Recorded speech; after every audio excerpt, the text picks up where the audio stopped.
We're becoming an America that's more fascist today than it has ever been in the world. We're becoming an America where it is okay to openly disrespect and hurt people. We are coming into an America where I feel safer carrying my gun to go buy a carton of eggs than I do rather than just to be outside, period. And that is because of him. So he has changed America, but was it for the better? I doubt that.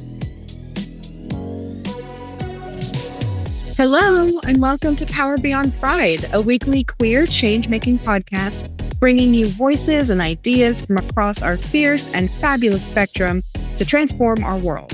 I'm Melodie KG, a Minneapolis-based artist, consultant, writer, provocateur, and I look forward to chatting today about the rise of fascism. Who else do we have with us today? And we will be talking about that today for sure.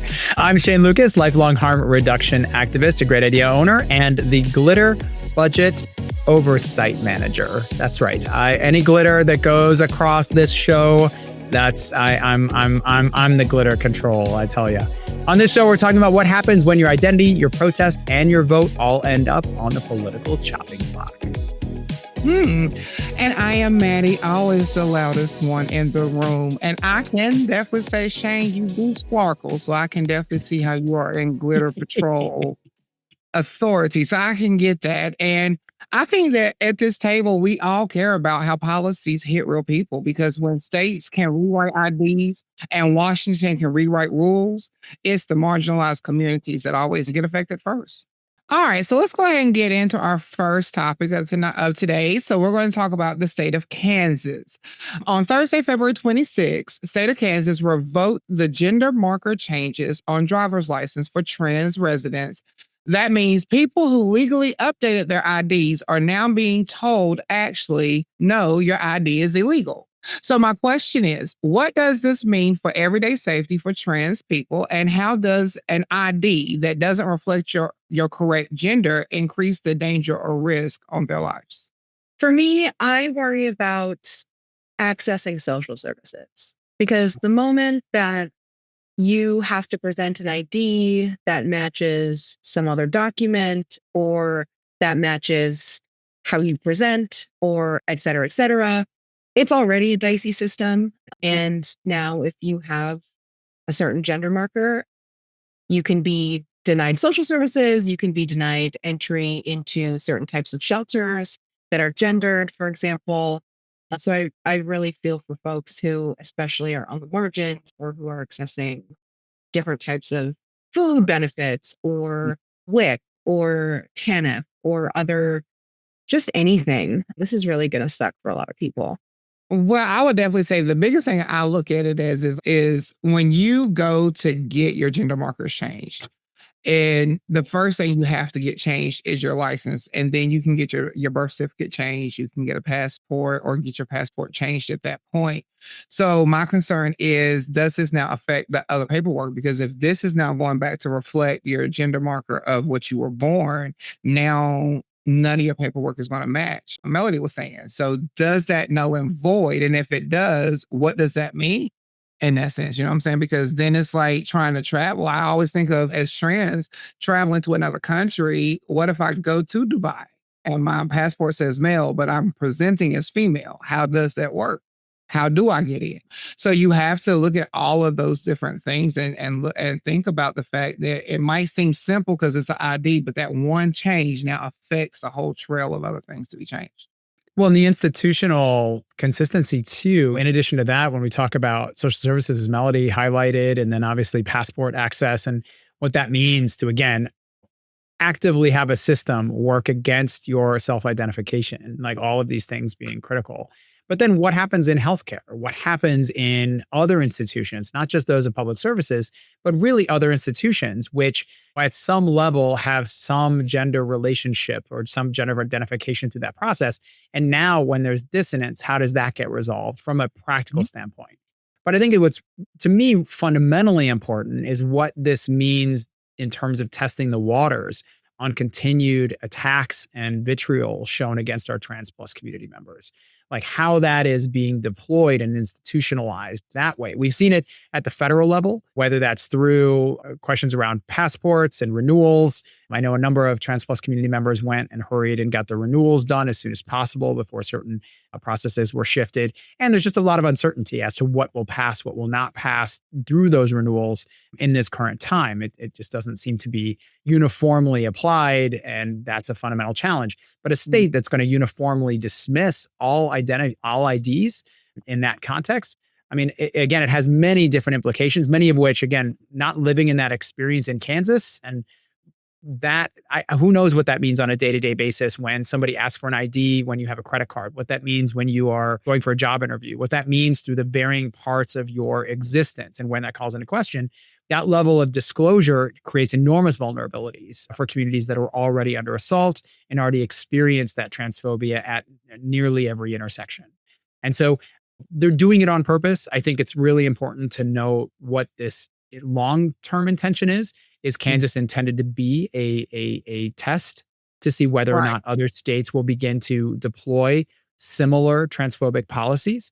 And then really a big concern around queer activists is the simmering idea that somehow this isn't a battle worth fighting. And I think that sits among a lot of queer community members, especially those in power, who talk about whether this is either a distraction or just not as important as other facets of the queer assaults in varying ways.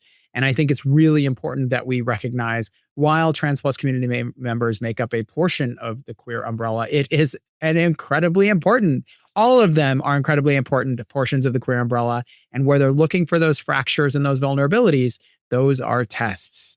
Those are ways they are looking for other ways that they can find, and they just are capitalizing right now on a transphobic sentiment.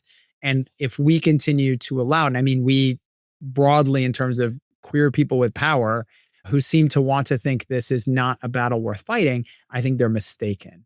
I think that every individual among our queer communities who experiences this questioning of their identity, of who they are, their value, their human identity, whether they become dehumanized or not, that should be a big concern for every single person. So I see Kansas, not just for Dorothy, but I see it very much as this test run. They are literally trying to use it as an example. And I think we really have to be careful of our own community members as they have their own discomfort and they yield to that, even in a moment like this. I think it's a moment we have to be very vocal in our pushback.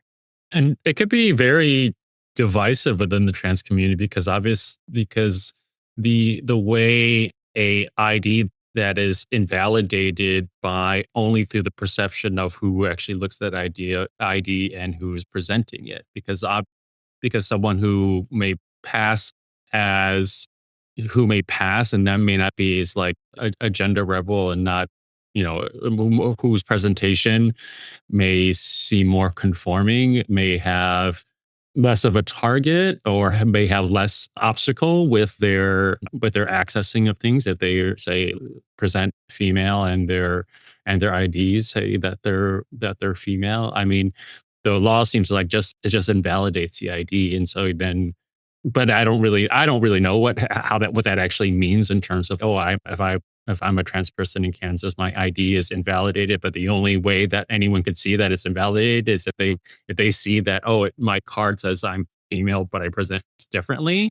It's really divisive within the gender expansive community to obviously they're more vulnerable than someone who presents in a way that's passing. All right. Right. So it's very odious and horrific, and another layer in which like the states seem to be picking up the mantle and of trying to target the most vulnerable. Yeah. I mean, it's all fucked. Speaking of the state, I think one of the other big pieces of this last week is we got to witness the most recent State of the Union. I do want to mention just real quick before we dig into the State of the Union, we did just recently attack Iran. We did do so and remove their leader. I think it's just important to note. Well, we probably won't dig into that much today. We certainly are aware of the violence that happened there, the many community members, both here who have family in Iran, as well as Iranians and queer Iranians who are experiencing a lot of probably different things right now, a lot of violence, a lot of witnessing a lot of violence. We won't have, we talked about it before we kicked off today. We'll dig into this likely in the future as we talk about the way that America is enforcing and bringing its power abroad. It's not the first time we've done this in the last year. So that's horrifying in and of itself. But our thoughts and our arts do go out to all individuals who certainly are feeling that impact, again, from their families, if they're feeling it here. However you're feeling that, it's a pretty intense experience, and we recognize that.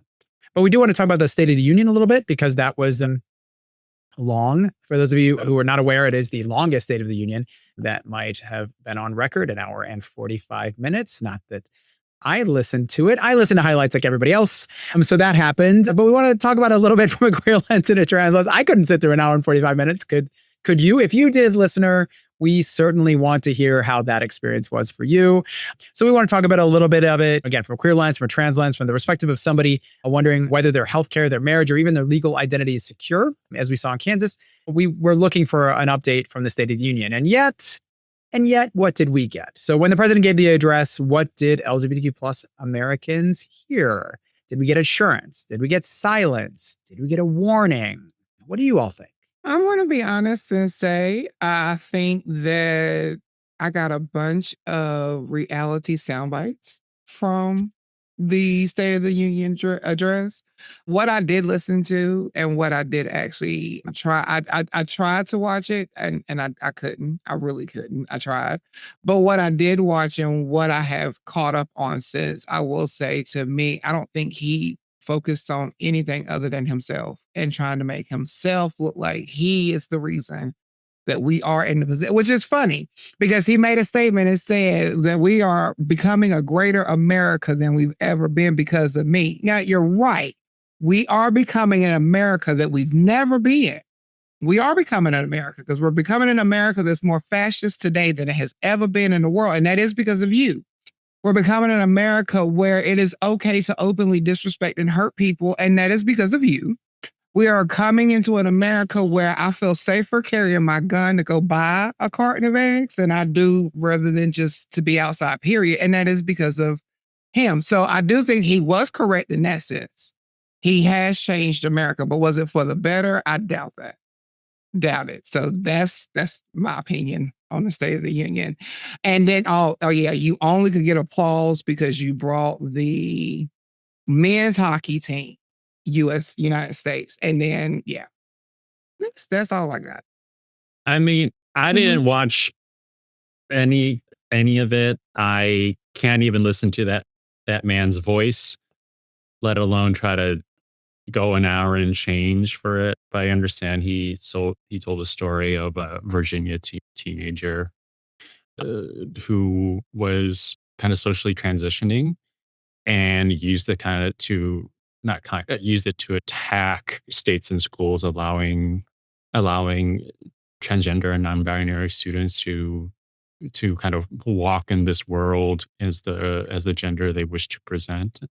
And I mean, it just seems par for the course for him and his administration to kind of again attack the most vulnerable trans youth and try to make, I don't know, score points with his base to be like the most mercilessly like awful piece of shit ever.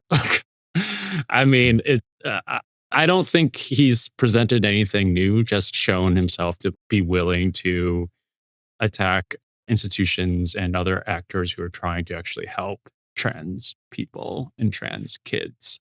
I'll add two things to that before we go to break. One is, I think it's important to note the way that storytelling is used in especially in these particular instances where the exception is used as the rule. So as you said, talking about a young person who struggles with transition is important because we can all talk about the universality of queer experience, trans experiences. There just simply are many different, which is what makes us all human, a lot of different experiences. What we can look is the data.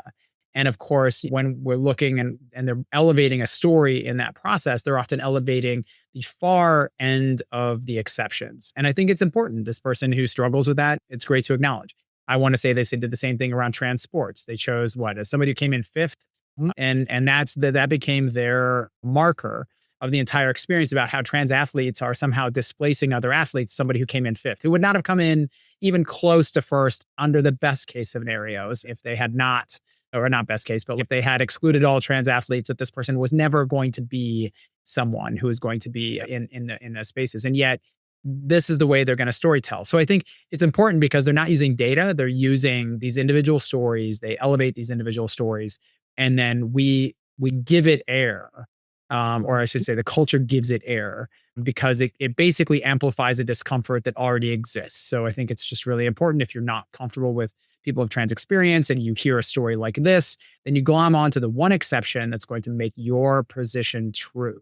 And I think it's important for those of us who want to advance and make sure that we're talking about inclusive practices. We talk about the data, we talk about those successful stories, we talk about what it means, even the successful stories that have themselves conflict. Because we could talk about people, because again, as queer people, if you identify lesbian, queer, bi, whatever, you have had many different steps along your journey. And I think it's important we amplify this idea that it is not a one and done experience for most people about their journeys of identity, gender, sexuality, all of these things. That these journeys are themselves, they have a lot of different pathways.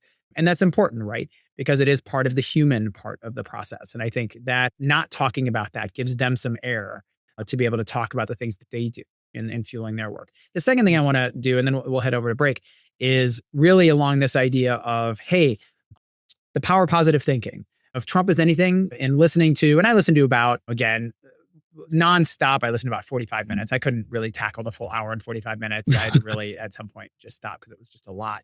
But there is a lot of power. But he also recognizes like no one is paying attention after the first 45 minutes. I think the data on the drop on it goes pretty fast right after the start. That is the power of positive thinking. It is the constant reiterative use of, hey, the economy's better than it's ever been, which none of us feel. Having this sort of over and over sentiment, as you stated, Mattie, America is the better that it's ever been.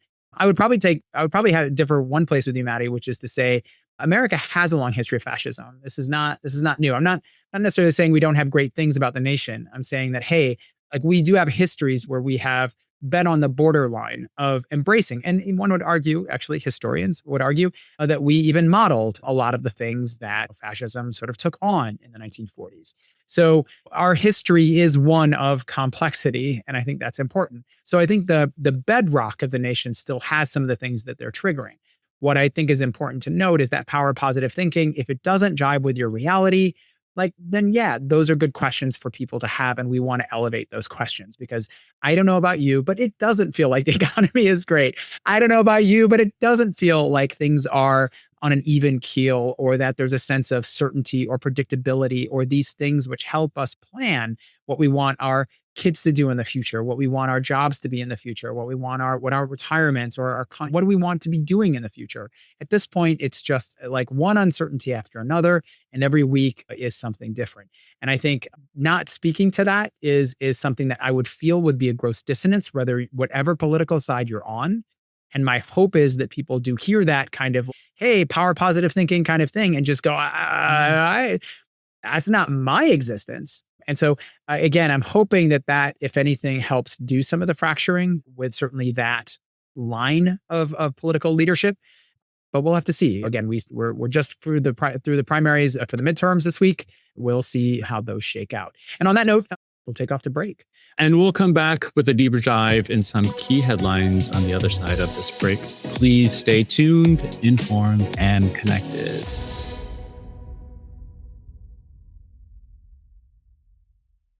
Your mission is vital. Let a great idea help you magnify its impact. As a queer-owned graphic design and digital development agency serving nonprofits, healthcare, and education nationwide since 2015, we're dedicated to growing, empowering, and activating your advocates.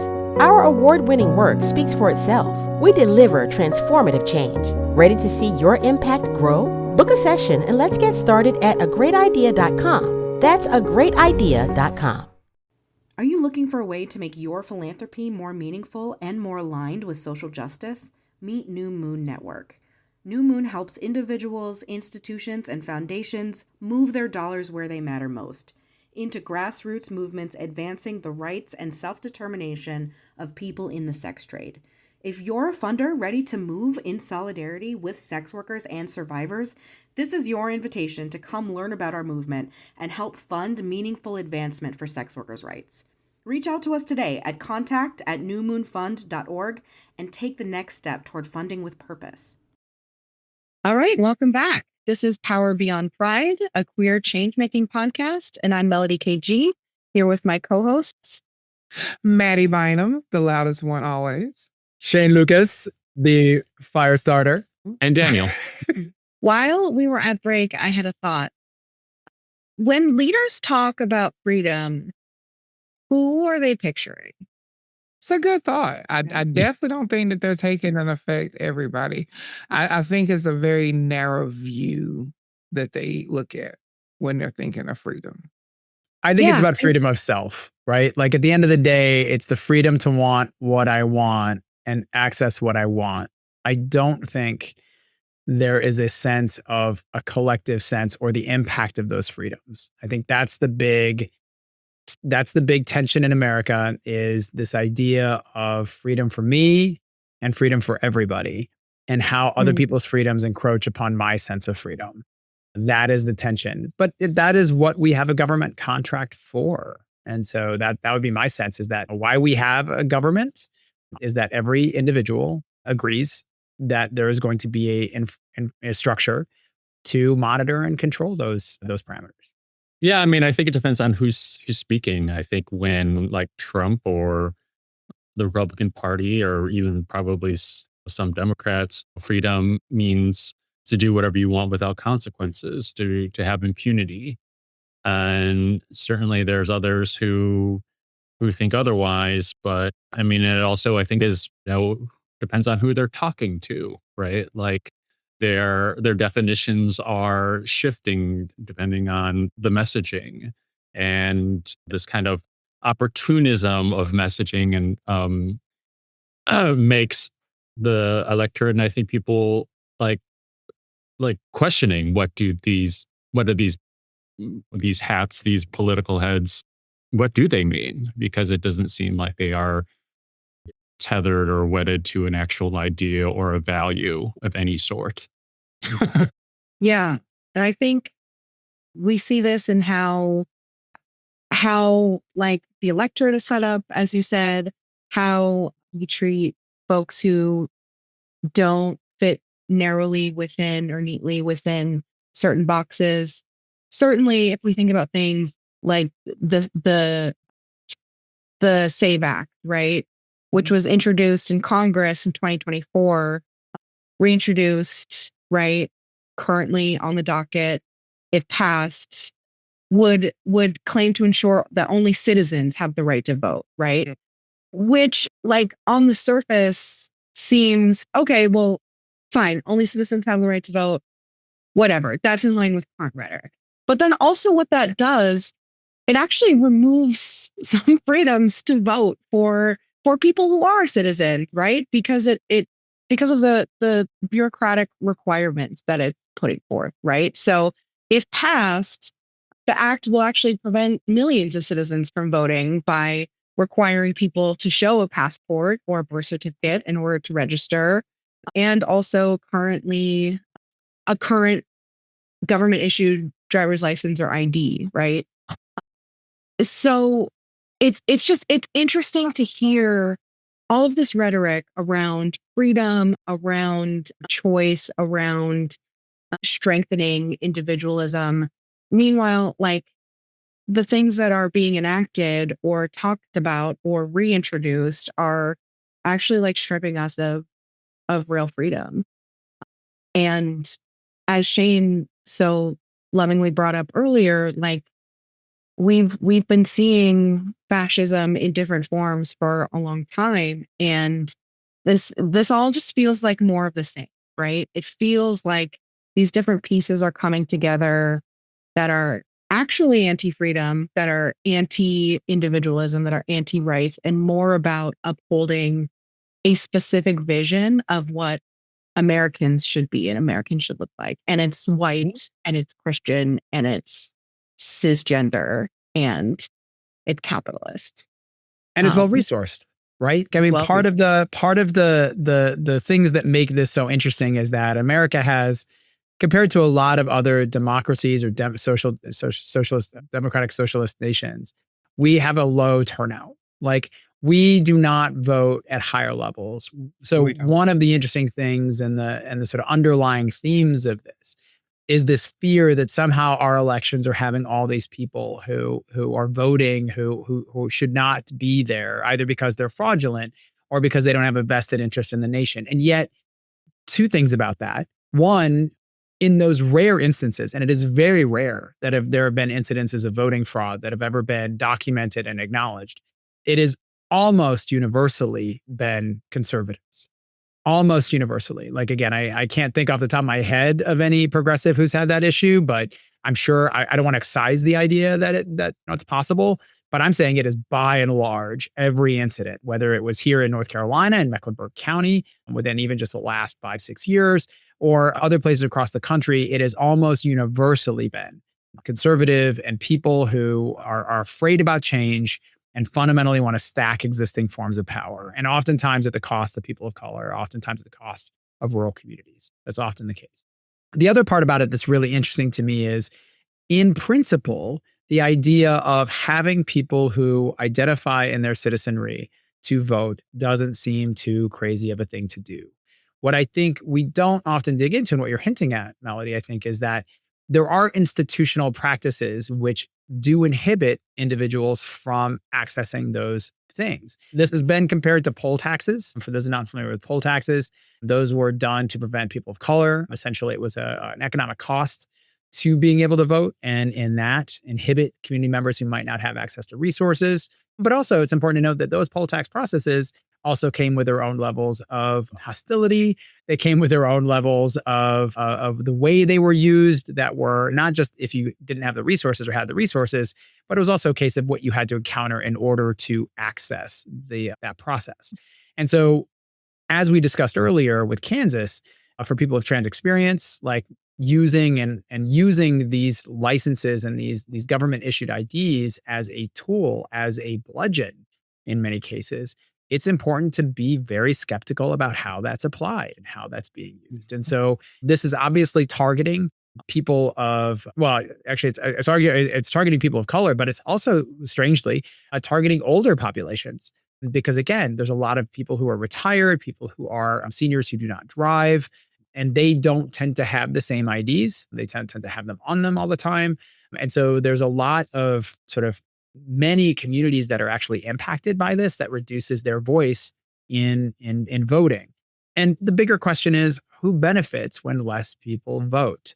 That should always be like the idea that we're trying to reduce the number of people from voting. That should be a big concern. If you are in fact pro-democracy, as you raised at the beginning, Melodie, like this idea of freedom, it is this thing that has to be protected and looked after.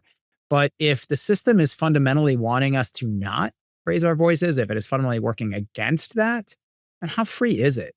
I mean, that would be, for me, that's a big problem. And I'll also go to the extreme and look at the worst case scenario. It's like, I look at what we were talking about, and it says that driver's license, or current government issued driver's license, including real ID, military IDs, and tribal IDs alone, would no longer satisfy voters' voting registration.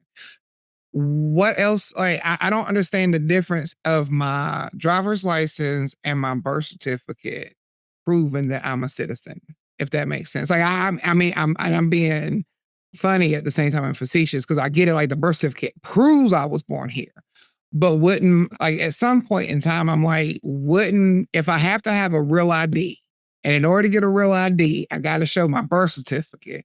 If I got to show that to get a real ID, then what's the purpose of the real ID at this point? Because if that's not going to satisfy all your information, but I still got to come out and find all this other stuff to bring to you, I don't get it. That's the part I don't get about the SAVE Act. And it is a nuisance and a hindering, because that's why you're discouraging people. Because think of people who, we're activists. So we know and we stay and we try to. But like you said, Shane, think of the older people who are like, I haven't seen my birth certificate in 30, 40, 50 years. I don't even know where it's at. So now you got to go petition the county that you lived in. God forbid if you moved across the country, like now you got to figure out how to get back there to petition that county to cut you a new birth certificate just so you can go vote in California and you used to live in North Carolina.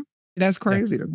I'll just add that I think it's incredible. That's intentional. All of this is intentional to disenfranchise, Very much so. to exclude, right, older voters, Black voters, immigrant voters. I mean, I don't have a birth certificate that's would satisfy any poll here or whatever, or naturalization certificate, which I think I know where it is. I mean, I do have a passport, but again, I think that's all on purpose and serves to benefit certain folks, and we all know who they are.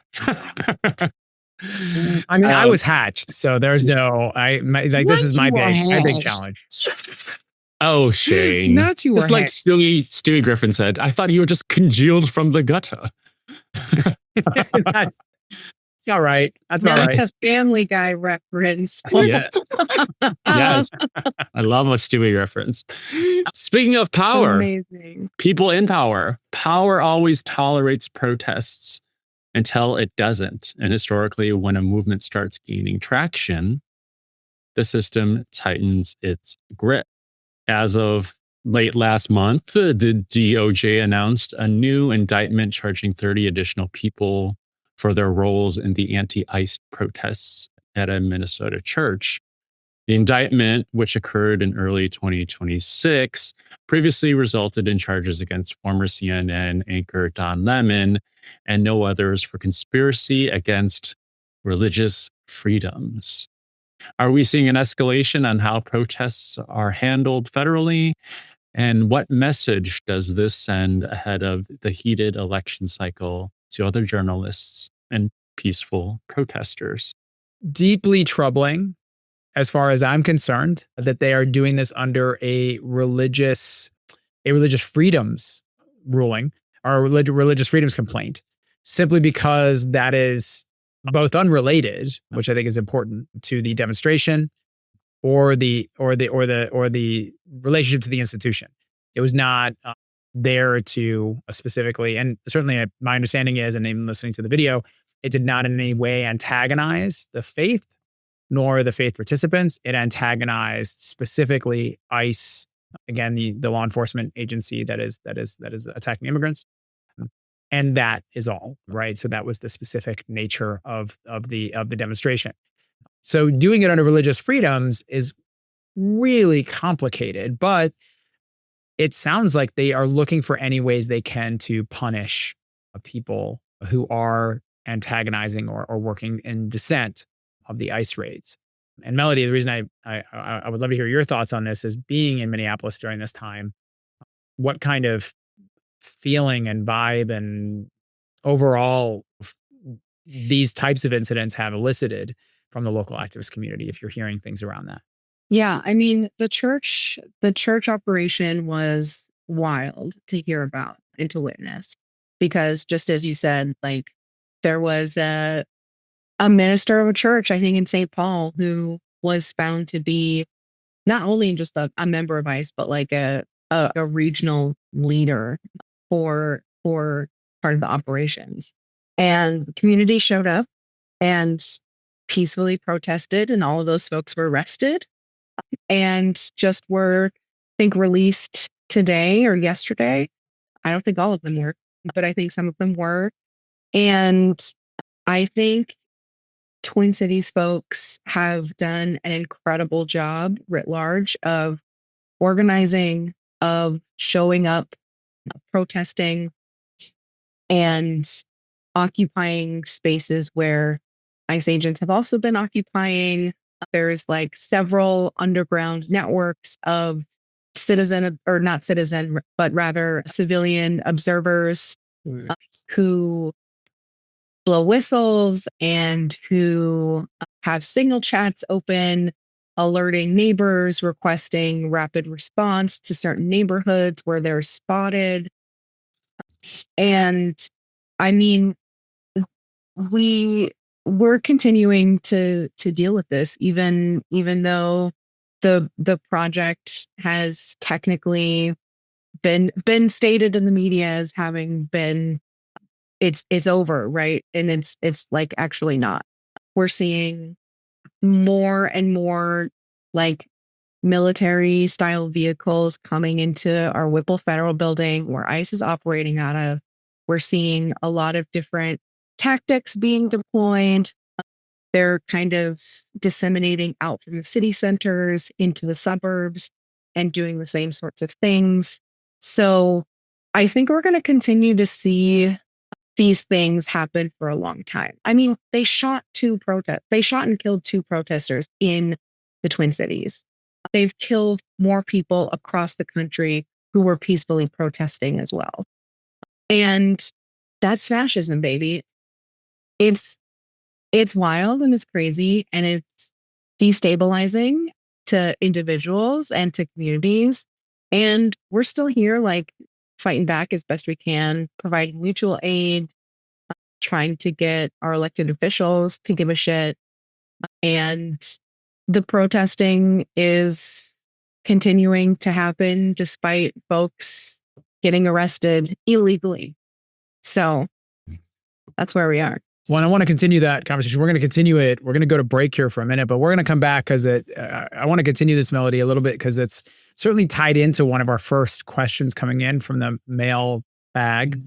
And I think just continuing in that line of conversation because there's so much to unpack. And certainly, I know many in my communities, we admire and our support for much of the dissent going on there in Minneapolis, St. Paul with the organizers has been incredible. The commitment to innovative strategies, community-based strategies, really staying on top of those conversations was just powerful. And I think that there's more we want to talk about that right after this break. So we'll see you right in a minute.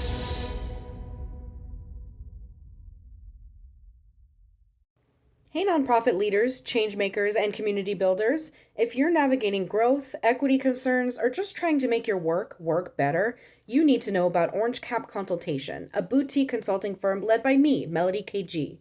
Orange Cap offers community-rooted consulting to help mission-driven teams move with clarity, equity, and have a real impact.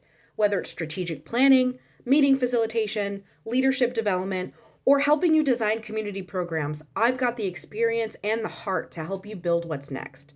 Learn more at www.orangecapconsultation.com.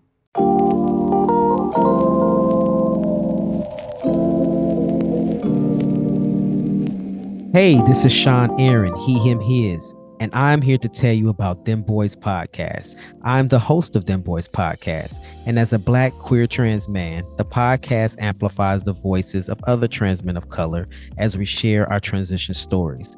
The podcast not only amplifies the voices of trans men of color, but it raises awareness and conversations around our lived experiences.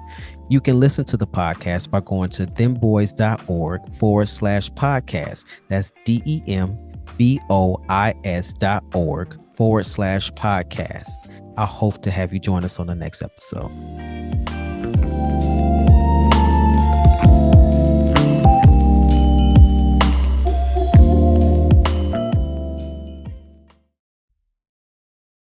And welcome back to Power Beyond Pride. I am Mattie Bynum, sitting here with my amazing co-host Shane, Melody, and Daniel.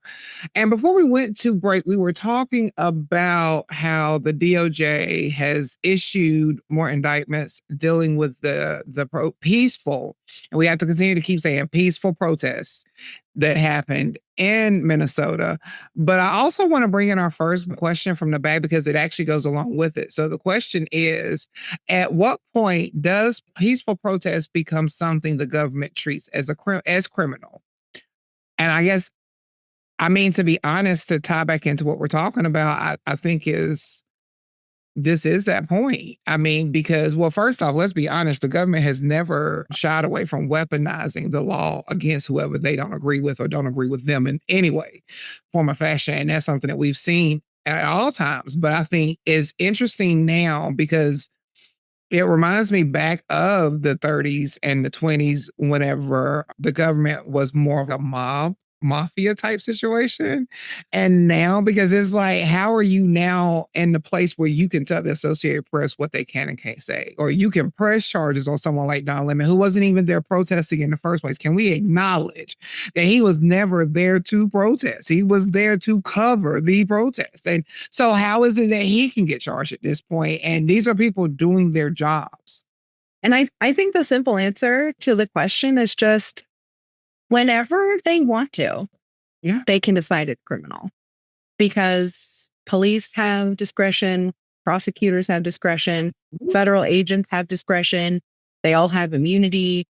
They can do whatever they want. It really is about who's in charge and how they want to deploy the crazy amounts of resources that they have to uphold whatever narrative suits them.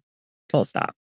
But I think the big thing to, I guess I want to dig into that a little bit, Melody, and say the reason they want to do it that way, right? Like at the end of the day, it's fear, right? So what they're looking to do is keep those lines gray. And we see this, Melanie and I are organizers in areas like around bodily autonomy. And so we see this a lot around sex work, decrim, and other spaces. It is to use very gray lines in the application of law, because what they're looking to do is instill fear so that there isn't anybody who'll push back against the particular decisions that happen, even if they are unlawful, even if they are criminal, in the case of, again, law enforcement engaging in everything from sexual assault to the homicide of two individuals, although it is not the first time that law enforcement has been absolved of such responsibilities. And it's hard to even call ICE law enforcement too. That's a whole other complex layer within that conversation, and how they are quote unquote licensed in this context to do their law enforcement. Those are all really fundamental because it is weak. It is a weak application of law. And so they have to instill this level of fear. And so going after, even if they're unsuccessful, like getting back to your point about Don Lemon or other individuals who are charged, it is not whether they are successful. It is that whether or not that ends up instilling this idea that I could be vulnerable for acting in dissent.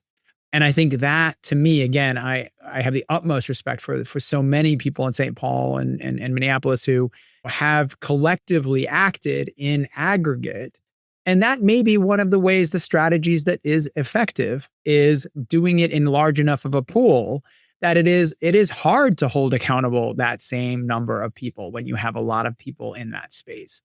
That being said, with the kind of drone technology and the kind of law enforcement technology and the power that's instilled within the courts and the federal government, it's understandably, there is a level of fear. There is a level of risk. So the conversation has to be like what level of risk people are comfortable with within that dissent, and then how we better strategize and structure. Again, major kudos that the systems of following ICE agents in St. Paul and Minneapolis have been incredible. Like they keep their distance, but they follow and record them. If they're not recorded, then they tend to do less. They tend to arrest people. They tend to try to work their way around it to see if they could try to make their numbers. Again, numbers having nothing to do with actual reduce of criminality or challenges from our immigrant refugee communities, but simply numbers that they want.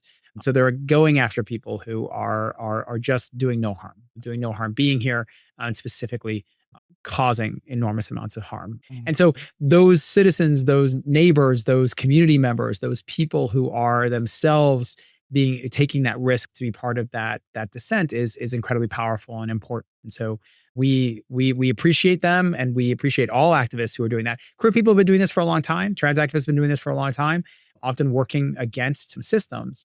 But we've rarely seen them, at least in the last several decades, mobilized in the kind of force that they are today. And so I do think it is important to note, as you said, Melody, when they want, they can apply this power. Maybe it draws attention to the reality that our law enforcement accountability has never been good. And again, many communities of color, many communities in varying experiences have certainly seen this.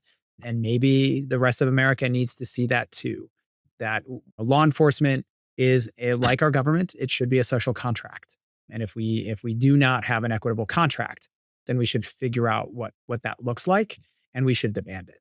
I mean, I want to problematize this idea that it's law enforcement or lawfulness or even rule of law. I mean, at this point, the Trump administration has demonstrated an absolute antagonism towards just judges and whoever has said, "Oh, you cannot do this," or "This is unconstitutional," or whatever, and has gone ahead and deported people anyway and everything.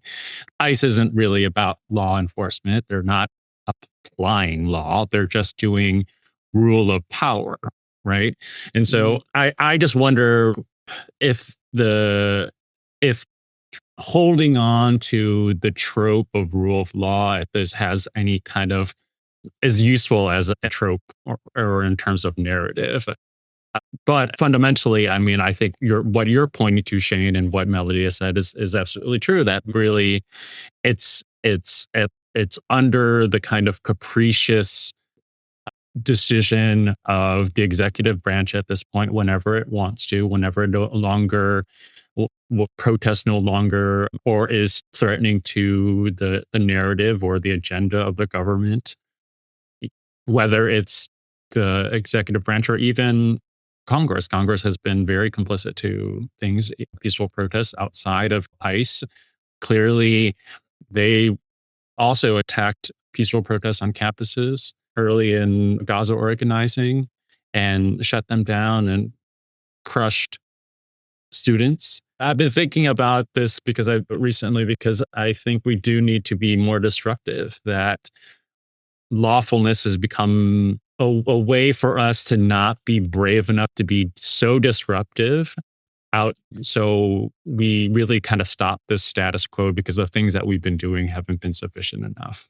I mean, I think that's a valid critique, especially of progressives, that maintaining a system that is fundamentally inequitable and oppressive, or even just slight incremental shifts, are not actually the moving toward what we want to accomplish. And so there just might be, there's certainly some reason to critique whether or not we are playing nice by a system that fundamentally doesn't want you to survive is Right. Probably not the answer either. That being said, being in coalition and using social capital to make those changes is also part of that work, would be what I would say. Like pushing against the system for sure, but encouraging also communities with capital. And again, that capital can be resources, money, power, all these kind of things. To do that will create more opportunities for success in that retaliation. So that's again where I think St. Paul and Minneapolis have been incredible, because they have brought together a very diverse coalition of communities to do that work. Those, I think, who cross economic classes, racial identities, gender identities, queer identities, to do that work. And I think that is an incredible model of what the rest of the country should be looking at and building. We're going to move on to our next question, which is, if a state can reverse someone's gender marker from their driver's license, what protections do trans people actually have left at the federal level? Right now, to be honest, I feel like there's not many protections, period. The little clown horn you play when something bad happens. Meh, meh. This is that feeling right now. And I don't mean to be flippant about it. It's serious. Like, it's very serious. There are very real reasons. I think in some ways it's interesting to me that the nation has experienced, for the first time in many, many years, multiple decades, a migratory pattern where the number of people leaving the country is higher than the number of people coming into the country. Mm-hmm. And I do know of a lot of people of trans experience, either or with children of trans experience, partners of trans experience, a variety of families who are in the process or have left the nation. And there will be people in the more conservative avenues who are going to be like, great, that's awesome. These are people, all people bring value to our neighborhoods, and the diversity of our neighborhoods is what makes our neighborhoods amazing and vital. Mm-hmm. I should also note that of these individuals that I know who are leaving, they also include people who hold the intellectual capital that make this nation also very strong. These are also community members who bring a lot of different things into the conversation. Now, again, that's not all. And I want to make sure I'm not being very sort of privileging too much privilege in that process. It is a very scary moment in that way. And again, it is the test. The immigrant community and the trans plus community are the test. And if you don't find yourself on the right side of history in this test, then as far as I'm concerned, you've failed. Like you've failed the test about what it means to look at and create spaces of human compassion if you cannot look at what is happening to both of these two communities, specifically targeted because they are capitalizing on prejudice and bias that has snuck in. I don't know, snuck in is not even the right word, has manifested to be much greater than I think people assumed it would be. And I think this idea that like we'd ever, locked out all of transphobia in the country, I think was naive. And the idea that immigrant and xenophobic sentiments were gone was also, I think, naive. And that those have been capitalized on and heightened and hyped for the last 2 decades, really, I think is just something that should alert everybody about what their basic human rights look like in this nation. So again, I what protections are left, to get to the question? None. I mean, the federal government has really at this point eked out and made very clear in a variety of statements, and certainly Congress has done nothing to impede that, as Daniel mentioned, any considerations there. And so there are really no protections left that I know of around rights of trans plus individuals. Now, there are considerations and there are individual organizations, some that have government funding, some that don't, that have made some abilities to address the concerns, and specifically around states have done some preservation. And I think it's important to acknowledge where states have stepped in. New York, California, a number of states have stepped in, but that doesn't mean that their funding isn't being threatened. That doesn't mean that they won't make consolidations and negotiations to that process. So again, from a federal level, none that I know of. From state levels, there are still some protections that still remain. I definitely think that right now, the true only protection I think trans people can find is in our community. And that's something, and I know we never want to try to challenge one another, but I think I would challenge some of our viewers and just people in general. If you know someone that's trans, stick up for them, because nobody else is going to do it right now. And because we have taken the title trans and stigmatized, well, no, I'm not gonna say we have, but the word trans has been stigmatized. And we know other incidents where a name or a label of people has been stigmatized to make it such an outlandish thing that I think right now, if you, like I said, and we have to, as a community, I said this on one of our other episodes, I don't care what color you are. At this point, the community needs to come together, because the only way that we can protect one another is if we come together. The country cannot target all trans people if we don't surround trans people and keep them covered. They can't. It's the same thing. We have to band together. It's time out of stop saying, well, that doesn't involve me or that doesn't affect me. Yes, it does. You may not be trans, but someone you know is trans. Someone that is in it and connected to you directly is or may be. But the thing is, if it happens to anybody, it can happen to the next person. So we got to stop sitting here saying, well, I'm not an immigrant, or I'm not Black, or I'm not poor class, or I'm not trans, or I'm not LGBT, or this doesn't affect me, or this is not. It affects all of us. At this point, if you are not a part of the 1%, your ass is in the grease. We're all in the grease together. We all, but I'm being honest. I really am. I'm not even trying to be funny. We're all being affected. I was talking to a friend the other day and they were like, well, I'm set. Are you? Because you're not the 1%. Let's just be honest. You're not. Your job can be gone tomorrow. What do we do? I want to add one thing to that, because I think what you brought up, Mattie, is actually really important, which is to say, and queer people, all of you activists and all of us activists, I think we've experienced this. And I think there may be a reason to remind ourselves also of our own legacies. We did not historically look to these systems for our safety and security. And I think it's time we look outside these systems, and we have to look outside these systems. So to your point, Mattie, what can you do? There are a lot of things to do. There's a lot of community efforts. There's a lot of shared resourcing. There's a lot of quiet underground systems. I do not love that we are having to have a conversation about sort of rekindling many of these systems. But it is necessary for the preservation and care of our communities. And I think it's important that we really have a hard conversation about what that means. That sometimes dissent is that survival and resilience. And that resilience is really only possible. Obviously, individuals bring their own heart and their own courage, and I want to encourage that too. But individuals alone, that is not what is in my value system. And so it is really important to me that I think about, and I encourage everybody listening to this also thinking about what systems are we there creating those spaces where people can thrive in spite of a system that fundamentally does not want to see them be successful. The history of this goes into anti-racism. The history of this goes into misogyny. The history of this goes into transphobia. It goes into anti-queer work. But it is important we tap that history. All right. Well, again, we appreciate your questions. It's so wonderful to get them from activists and icons across the country. If you have questions about your activist experience or how queer change making can impact your communities, send it to mailbag@powerbeyondpride.com, or you can visit and submit your questions there at powerbeyondpride.com. Or even better, send us a video at any of our social channels. We definitely want to see you, hear you, and be in community with you.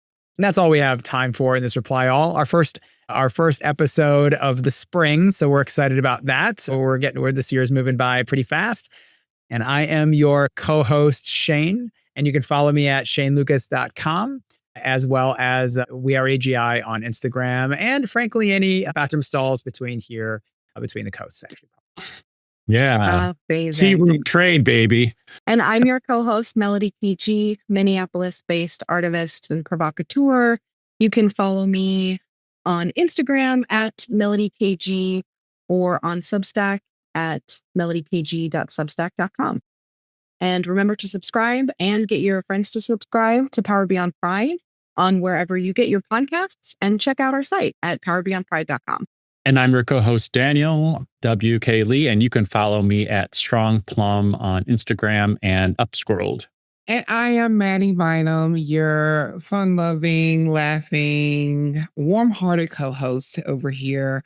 And Power Beyond Pride is a project from A Great Idea, a queer-owned design and content agency. Learn more about agreatidea.com, and you can follow me at MattieSimone737 on Instagram and Mattie Bynum on Facebook. This episode is produced by Shane Lukas, and Mattie Bynum is our project developer. Our editor is Jarrett Redding, with support from Ian Wilson. And I'm so glad to be here with my amazing co-hosts, with the Melodie KG and the Daniel W.K. Lee and the Mattie Bynum. We are a few of the many co-hosts from around the country.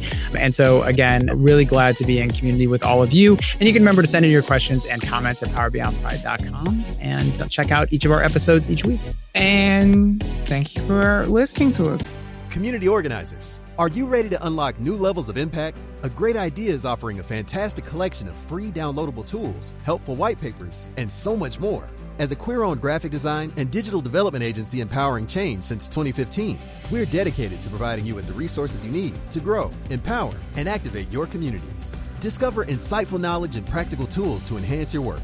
Explore A Great Idea's free resources today at agreatidea.com/insights. That's agreatidea.com/insights. Your mission is vital. Let A Great Idea help you magnify its impact. As a queer-owned graphic design and digital development agency serving nonprofits, healthcare, and education nationwide since 2015, we're dedicated to growing, empowering, and activating your advocates. Our award-winning work speaks for itself. We deliver transformative change. Ready to see your impact grow? Book a session and let's get started at agreatidea.com.